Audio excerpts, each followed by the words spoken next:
Welcome to comments academy. இன்னைக்கான வீடியோவில் SRP டிஆர்பியோடைய updated சிலபஸோடைய decoding தான் பார்க்க போகிறோம். அதில் யூனிட் 6ல் பாருங்கள், இந்திய பொருளாதாரம் அப்படிங்கிற டாபிக் கொடுத்துருப்பாங்க. அப்படிங்கிற சப்ஜெக்ட் இருக்கும். அதுக்குள்ளே என்னென்ன டாபிக்ஸ் இருக்கும், அது எப்படிலாம் படித்தா ஈஸியாக இருக்கும் அப்படிங்கிறத பற்றி தான் வீடியோவில் பார்க்க போகிறோம். வாங்க என்னெல்லாம் இருக்குது அப்படின்னு பார்க்கலாம். இந்திய பொருளாதாரம் ஓரளவுக்கு நமக்கு இன்ட்ரெஸ்டடான டாபிக் தான். நீங்கள் படிக்க படிக்க ஓரளவுக்கு நமக்கு ரொம்ப இன்ட்ரெஸ்டிங்காகவே இருக்கும் இந்த டாபிக்ஸ், இந்திய பொருளாதாரம் அப்படின்றது. ஏன்னா நம்ம கரண்ட்ல நீங்கள் லிவ் பண்ணுறதுக்கே எக்கானமி அப்படின்றது ஒரு அத்தியாவசியம். இப்போ ஒரு எக்கானமி இல்லாமல் நம்மளால எதுவுமே ரன் பண்ண முடியாது. ஒரு இன்ச்சு கூட நம்மளால அசைய முடியாது. ஒரு பிளேஸுக்கு போறீங்கன்னா பஸ்ஸில் தான் போவீங்க, அதுக்கு அமௌண்ட் தேவைப்படும். இந்த பணம் எப்படி வருது, பணம் எப்படிலாம் செலவாகுது, கவர்மெண்ட்டுக்கு எவ்வளோ போகுது, அது திரும்ப ரிட்டர்ன் எப்படிலாம் வருது, யார் யாருக்கெல்லாம் கவர்மெண்ட் கடன் வாங்குறாங்க, அது மக்கள் எந்தெந்த வழிகளில் கொடுக்குறாங்க, அப்புறம் அதுக்காக என்னென்ன ஸ்கீம்ஸ்லாம் கொண்டு வந்திருக்காங்க, இதை பற்றி படிக்கிறது தான் பொருளாதாரம் அப்படின்னு நம்ம சொல்கிறோம். சரிங்களா? இப்போ இது நீங்கள் எந்த எக்ஸாம் படித்தாலும் சரி, 6th +2 வரைக்கும் படிச்சிடணும். அதுதான் ரொம்ப இம்பார்ட்டன்ட். 6th 10th வரைக்கும் ஃபுல்லாக டெப்த்தாக படிச்சிட்டிங்கன்னா +1 +2ல இதனுடைய சிலபஸ் வைஸ் ரிலேட்டட் டாபிக் மட்டும் படித்தா போதும். அது நீங்கள் ஃபுல்லாக படிக்கணும் அப்படின்லாம் அவசியம் கிடையாது. இப்போ 12th எக்கானமி ஃபுல்லாக படிக்கணுமா சார் அப்படின்னு கேட்டால் அவ்வளோலாம் தேவையில்லை.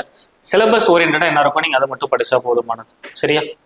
இப்போ இந்திய பொருளாதாரத்தின் தன்மை அப்படின்னு கொடுத்துருக்காங்க. இந்திய பொருளாதாரத்தின் தன்மை, நேச்சர் ஆஃப் இந்தியன் எக்கானமி. அதாவது இந்திய பொருளாதாரம் என்னென்ன மாதிரி இயங்குது, அவங்க என்னென்ன செயல்பாடுகளை மேற்கொள்றாங்க, இந்திய பொருளாதாரம் எப்படி இருக்கு அப்படின்றத பார்க்கறது தான் இந்திய பொருளாதாரத்தின் தன்மை அப்படின்னு நம்ம சொல்றது. ஓகேங்களா? அதுக்கு முன்னாடி அதோட ஹிஸ்டரியில நம்ம பார்த்துட்டு வந்துடும். பொருளாதாரம் எங்கிருந்து ஸ்டார்ட் பண்ணாங்க, அதாவது இந்த மனிதர்கள் தோன்ற ஆரம்பிச்சதுல இருந்து பொருளாதாரம் எங்கிருந்து வர ஆரம்பிச்சது, எப்படிலாம் வர ஆரம்பிச்சது, அதுக்கப்புறம் அது எப்படிலாம் நமக்கு டெவலப் ஆகிட்டு இப்போ இங்கே கரன்சில நிற்கிது அப்படிங்கிறத பற்றி தான் படிக்க போறோம். அதுக்கப்புறம் இந்தியாவில் எப்படிலாம் அது பொருளாதாரம் இயங்குது அப்படிங்கிறது தான் அதனுடைய தன்மை அப்படின்னு நம்ம சொல்லுவோம். இந்தியாவில் திட்டமிடல் ரொம்ப இம்பார்ட்டன்டான டாபிக். எல்லா எக்ஸாம்லையும் கட்டாயம் கொஸ்டின் கேட்டுருவாங்க. இது முன்னாடியெல்லாம் டைரக்டான கொஸ்டினா இருந்தது. இப்போ பார்த்தீங்கன்னா அதுலேயே கொஞ்சம் ட்விஸ்ட் வைக்கிற மாதிரி தான் இருக்கு. ஒரு கொஞ்சம் காம்ப்ளிகேட்டடான கொஸ்டின்ஸ். நீங்க 4 ஆப்ஷனும் படிச்சு அதுல கன்ஃபார்ம் உங்களுக்கு ஒரு நல்ல நாலேஜ் இருந்தா மட்டும்தான் ஆன்சர்ஸ் கொடுக்குற மாதிரி கொண்டு வந்துட்டாங்க. சரிங்களா? திட்டமிடல் திட்டமிடல் முன்னாடியே பாத்தீங்கன்னா உங்களுக்கு என்ன வந்துடும் அப்படின்னா, அந்த திட்டக்குழு அப்படின்றது ஒன்று வந்துடும். சரிங்களா? அந்த திட்டக்குழு, திட்டமிடல், வெரி குட். அதாவது இந்தியாவில் திட்டமிடல், இந்தியாவை டெவலப் பண்றதுக்கு என்னென்ன திட்டங்கள்லாம் கொண்டு வந்தாங்க, எப்படிலாம் பிளான் பண்ணாங்க அப்படிங்கிறது தான் திட்டமிடல். ஓகேங்களா? ஸோ ஃபர்ஸ்ட் சோவியத் ரஷ்யாவில் ஸ்டார்ட் பண்ணியிருப்பாங்க, அதுக்கப்புறம் அதை ஃபாலோ பண்ணி இந்தியாவில் கொண்டு வந்தாங்க அப்படின்னு பார்ப்போம். இந்திய சுதந்திரத்திற்கு முன்பு என்னென்ன திட்டங்கள் கொண்டு வந்தாங்க, அதை முடிச்சதுக்கு அப்புறம் அப்படியே 5 ஆண்டு திட்டம் ஸ்டார்ட் பண்ணுவாங்க. 5 ஆண்டு திட்டத்துக்கு முன்னாடியே அந்த திட்டக்குழு அப்படின்ற மாதிரி ஒன்று ஆரம்பிச்சிருவாங்க. திட்டக்குழு, இந்த திட்டமிடலுக்கு இன்பிட்டேவன்ல திட்டக்குழு வந்துடும். திட்டக்குழு ஆரம்பிச்சதுக்கு அப்புறம் 5 ஆண்டு திட்டங்கள் ஸ்டார்ட் பண்ணுவாங்க. அது டோட்டலாக ஒரு 12 5 ஆண்டு திட்டங்கள் இருக்கும். ஃபர்ஸ்ட் 5 பிளானுக்கு யார் மாடல் அமைச்சு கொடுத்தா, அதுல எந்தெந்த துறைகளுக்கு எல்லாமே இம்பார்ட்டன்ஸ் கொடுத்தாங்க அப்படின்ற மாதிரி அது டோட்டலாக ஒரு 12 படிப்பீங்க. அது முடிச்சதுக்கு அப்புறம் தான் அந்த மதிப்பீடு, அதுதான் இந்த 5 ஆண்டு திட்ட மாதிரிகள், அதனுடைய மதிப்பீடு எல்லாம் ஒன்றா வந்துடும். இது முடிச்சதுக்கு அப்புறம் உங்களுக்கு என்ன ஸ்டார்ட் பண்ணுவாங்க அப்படின்னு பார்த்தீங்கன்னா, திட்டக்குழுவை அப்படியே கலைச்சிட்டு நித்தி ஆயோக்னு ஒன்று ஸ்டார்ட் பண்ணிடுவாங்க. அது அப்படியே டேரக்டா இங்கே வந்துருச்சு. அதை பற்றி தனியாக படிப்பீங்க. அதாவது 5 ஆண்டு திட்டத்திற்கு மாற்றாக கொண்டு வரப்பட்ட ஒரு அமைப்பு தான் நித்தி ஆயோக். அது டைரக்டா இங்கிருந்து நம்ம இங்கே தனியாக படிக்கிற மாதிரி இருக்கும். இங்கே நடத்துனதுமே இதை நீங்கள் படிச்சிட வேண்டியதான். இதுக்கு அடுத்தபடியாக பார்த்தீங்கன்னா விவசாயம், தொழில்துறை வளர்ச்சி. ஓகே, விவசாயம், தொழில்துறை வளர்ச்சி, அதாவது industrial policies, industrial development, agriculture, இதை பற்றி படிக்கிறது. அதாவது இந்தியாவில் என்னென்ன விவசாயத்துறை சார்ந்த பொருட்கள் இருக்கு அப்படின்னு பற்றி படிக்கிறது. அதுக்கு என்னென்ன ஸ்கீம்ஸ் கொண்டு வந்தாங்க, அதுக்கு ஏதாவது யோஜனாஸ் இருக்கா அப்படிங்கிறது படிக்கிறது.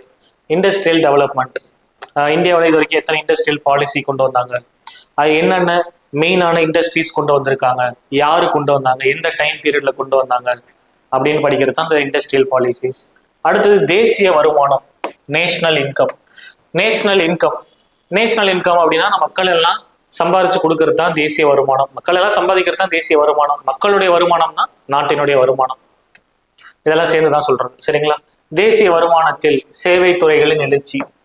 சேவை துறைகள், இந்த நேஷனல் இன்கம்ல சேவைத்துறையுடைய பார்ட் என்னெல்லாம் இருக்கும் அப்படின்ற மாதிரி பார்ப்போம். சேவைத்துறைனா இந்த பேங்க், டிரான்ஸ்போர்ட், ஐடி செக்டார்ஸ், இதெல்லாம் தான் சேவைத்துறைன்னு சொல்றது. அதுல சேவைத்துறையுடைய பங்கு என்னவா இருக்கு அப்படின்னு பாக்குறது. அடுத்தது பொது நிதி மற்றும் நிதி கொள்கை. ஓகே, பொது நிதி நார்மலா இருக்கக்கூடிய வருமானங்கள், அது எந்த வழிகள்லாம் வருது அப்படின்னு பாக்குறது. நிதி கொள்கை, ஓகே, பிஸ்கல் பாலிசி அப்படின்னு சொல்லுவோம். ஓகே, நிதி கொள்கை. நிதி கொள்கை இது வரைக்கும் எத்தனை நிதி குழு இருந்தது, அதுக்கு என்னென்ன கொள்கைகள் அவங்க கொண்டு வந்திருக்காங்க அப்படின்றத பத்தி படிக்கிறது. அடுத்தது நிதி ஆணையங்கள், சாரி மாத்தியாச்சு, நிதி கொள்கை அதுக்கு அடுத்தபடியான நிதி ஆணையங்கள். அதான் நிதி கொள்கை முடிச்சுட்டு அதுக்கு அடுத்தபடியா நிதி ஆணையங்கள். இது வரைக்கும் ஓவரால எத்தனை நிதி ஆணையங்கள் இருந்திருக்கு அதை பத்தி நம்ம தெரிஞ்சுக்க போறோம். இதுக்கு அடுத்தபடியா பாத்தீங்கன்னா வங்கி, பணம் மற்றும் பண கொள்கை, பேங்க். ரொம்ப இம்பார்ட்டன்டான டாபிக். பேங்க், இந்தியாவில் எப்படியெல்லாம் பேங்க் வந்தது, யார் ஸ்டார்ட் பண்ணாங்க, ஆர்பிஐ எப்போ ஸ்டார்ட் பண்ணாங்க, ஆர்பிஐடைய ரூல்ஸ் என்ன, ஆர்பிஐ இதை மட்டும்தான் பப்ளிக் செக்டர் பேங்க்குக்கு வந்து பார்த்தீங்கன்னா ரூல்ஸாக கொடுக்க முடியும் அப்படிங்கிறது. ப்ளஸ் ஆர்பிஐ யார்கிட்ட கடன் வாங்கலாம், ஆர்பிஐ கீழே எத்தனை பேங்க்ஸ் இருக்கு, அது என்னென்ன துறைகள்ல என்னென்ன இருக்கு அப்படிங்கிறத பற்றி தெரிஞ்சுக்கிறோம். அதுதான் வங்கி. பணம், பணம்ங்கிறது தனியாகவே நீங்கள் படிப்பீங்க. பணத்தின் வகைகள், பணம் எப்படியெல்லாம் உருவானது, பணத்தினுடைய வகைகள் எப்படியெல்லாம் இருக்கு அப்படின்னு சொல்ற மாதிரி. அதுக்கப்புறம் பார்த்தீங்கன்னா பண கொள்கை, ஓகேங்களா, மானிட்டரி பாலிசி. பண கொள்கை அப்படின்னா இந்த பணவீக்கம், பணவாட்டம் எல்லாமே இந்த பண கொள்கைக்குள்ள நம்ம இன்க்ளூடட் ஆயிரும். இப்போ பணம் அதிகமா இருந்துச்சு அப்படின்னா நாட்டுக்கு நல்லது கிடையாது, பணம் கம்மியா இருந்தாலும் நாட்டுக்கு நல்லது கிடையாது. அது ஸ்டேபிளா மெயின்டைன் பண்றது தான் அந்த பண கொள்கையுடைய வேலை. இதெல்லாம் யார் கண்ட்ரோல்ல வருது அதை பத்தி நம்ம படிக்கிறது. எல்லாமே ஸ்கூல் புக்லேயே இருக்கு, நீங்க அதெல்லாம் படிச்சுக்கிட்டு அதை தாண்டி ஸ்டாஃப்ஸ் இங்க கொஞ்சம் எக்ஸ்ட்ரா நோட்ஸ் கொடுக்கறத பார்த்தாலே போதுமானது. அதுக்கு அடுத்து பார்த்தீங்கன்னா அந்நிய நேரடி முதலீடு, ஃபாரின் எஃப்டிஐன்னு சொல்லுவோம். ஸோ அடுத்து பார்த்தீங்கன்னா WTO, ஓகேங்களா, வேர்ல்டு ட்ரேட் ஆர்கனைசேஷன் அப்படின்னு நம்ம சொல்லுவோம். உலகமயமாக்கல் மற்றும் தனியார் மயமாக்கல் அப்படின்னு நம்ம சொல்றது. இது எல்லாமே வந்து பார்த்தீங்கன்னா இந்த 5 இயர் பிளான்லயே கொஞ்சம் பேசிக்கா படிச்சிரும், எல்பிஜி அப்படின்றது. அதுக்கப்புறம் அது தனியாகவே கொஞ்சம் படிப்போம், உலகமயமாக்கல் மற்றும் தனியார் மயமாக்கல் அப்படின்றது. இதுக்கு அடுத்தபடியா கிராமப்புற நலன் சார்ந்த திட்டங்கள் அப்படின்னு நம்ம சொல்லுவோம். கிராமப்புற நலன் சார்ந்த திட்டங்கள், அதாவது கிராமப்புறம் வளர்ச்சி அடைகிறதுக்கு என்னென்ன திட்டங்கள் கொண்டு வந்தாங்க அப்படிங்கிறது தான் இந்த டாபிக்குள்ள நம்ம படிக்கிற மாதிரி இருக்கும். ஃபார் எக்ஸாம்பிள் சில யோஜனாஸ் இருக்கும், கிராமப்புறத்துக்கு என்னென்ன திட்டங்கள் கொண்டு வந்தாங்க அப்படின்றது. அதாவது பெண்களுக்குன்னு சிலது கொண்டு வந்திருப்பாங்க, பெண் மகளிர் குழுக்களுக்கு சிலதை கொண்டு வந்திருப்பாங்க, கிராமப்புற இளைஞர்களுக்குன்னு வேலையை ஏற்படுத்த கொண்டு வந்திருப்பாங்க. இந்த மாதிரி ஸ்கீம்ஸ் தான் இந்த கிராமப்புறத்துல இருக்க மாதிரி இருக்கும். அடுத்தது சமூக பொருளாதார பிரச்சனைகள். சமூக பொருளாதார பிரச்சனைகளுக்கு இன்க்ளூட் ஆகக்கூடிய டாபிக் தான் இது எல்லாமே. இப்போ ஒரு பிரச்சனைன்னு சொல்லிட்டீங்கன்னா நம்ம எல்லாமே சொல்லுவோம். அதுக்குள்ளே ஃபர்ஸ்ட் பிரச்சனை என்ன அப்படின்னு பார்த்தீங்கன்னா மக்கள் தொகை. மக்கள் தொகையும் ஒரு பிரச்சனை தான். மக்கள் தொகை அதிகமாக இருக்கனாலதான் எல்லாருக்கும் வேலை கிடைக்கிறது இல்லை, எல்லாருக்கும் எல்லா தேவைகளையும் பூர்த்தி பண்ணிக்க முடியறதில்லை, இட நெருக்கடி ஏற்படுது, நாய்ஸ் பொல்யூஷன் வருது, ஏர் பொல்யூஷன் ஏற்படுது. ஸோ அப்போ மக்கள் தொகையும் ஒரு பெரிய காரணம். அதுக்கு அடுத்தது கல்வி. கல்வி எந்தெந்த வழிகளில் பாதிப்படையுது, அதை நிவர்த்தி பண்ண கவர்மெண்ட் என்னெல்லாம் பண்ணிட்டு இருக்காங்க, என்னென்ன ஸ்கீம்ஸ்லாம் கொண்டு வந்திருக்காங்க அப்படிங்கிறத பார்க்கறது.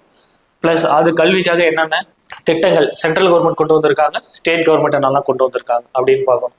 அடுத்தது சுகாதாரம், ஓகேங்களா, நாட்டினுடைய சுகாதாரத்துக்கு என்னென்ன திட்டங்கள் கொண்டு வந்திருக்காங்க அதை பத்தி படிக்கிறது. வேலை வாய்ப்பு, இது எல்லாமே யோஜனாஸ்குள்ள இன்க்ளூட் ஆகிறது, சரிங்களா. வேலை வாய்ப்பு அதெல்லாம் தனித்தனியாக கொஞ்சம் தியரிஸ் படிச்சுட்டு அதுக்கப்புறம் யோஜனாஸ் படிப்போம். வேலை வாய்ப்பு மற்றும் வறுமை இதெல்லாமே தனித்தனி டாபிக்ஸ். மக்கள் தொகை தனியா படிப்போம், அதான் மக்கள் தொகை யார் ஃபர்ஸ்ட் கணக்கு எடுத்தாங்க, எத்தனை வருஷத்துக்கு டைம் கணக்கு எடுப்பாங்க, இது வந்து தனித்தனி பெயர்கள் இருக்கும். மக்கள் தொகை வெடிப்பு அப்படின்லாம் சிலது படிப்போம். அந்த மாதிரி மக்கள் தொகையே தனியாக தீரம் இருக்கு. இந்தியாவினுடைய சென்செக்ஸ் படிப்போம், 2011க்கான சென்சஸ். அப்புறம் தமிழ்நாட்டினுடைய சென்சஸ், அதை பேஸ் பண்ணிலாம் கொஸ்டின் கேட்பாங்க. இந்தியனுடைய பரப்பளவு எவ்வளோ, தமிழகத்தின் பரப்பளவு இந்தியாவில் எத்தனாவது பிளேஸ்ல இருக்கு, மிகப்பெரிய பரப்பளவு கொண்ட மாநிலம் எது அப்படின்னு கேட்பாங்க. ட்ரைபல் பீப்புள் அதிகமாக வாழக்கூடிய மாவட்டம் எது அப்படிங்கிற கொஸ்டின்ஸ் தான் மக்கள் தொகையில இன்க்ளூட் ஆகும்.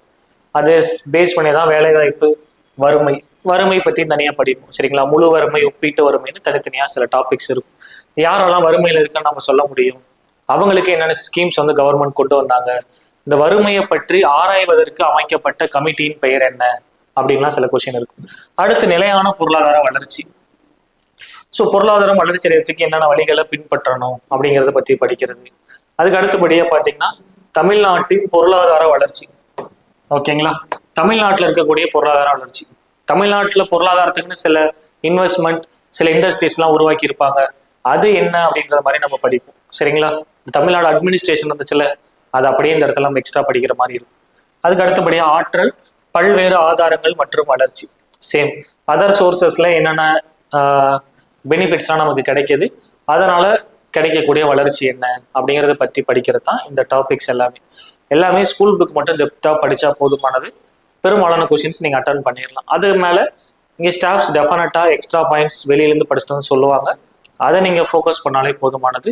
டெஃபினட்டாக எக்கனாமிக்ஸில் ஃபுல் மார்க் நமக்கு எடுக்க முடியும். அவ்வளோ கஷ்டமான டாபிக்லாம் அது கிடையாது. புரிஞ்சு படிச்சிங்கன்னா ரொம்ப ஈஸியாக தான் நமக்கு இருக்கும். சரிங்களா? Okay, thank you.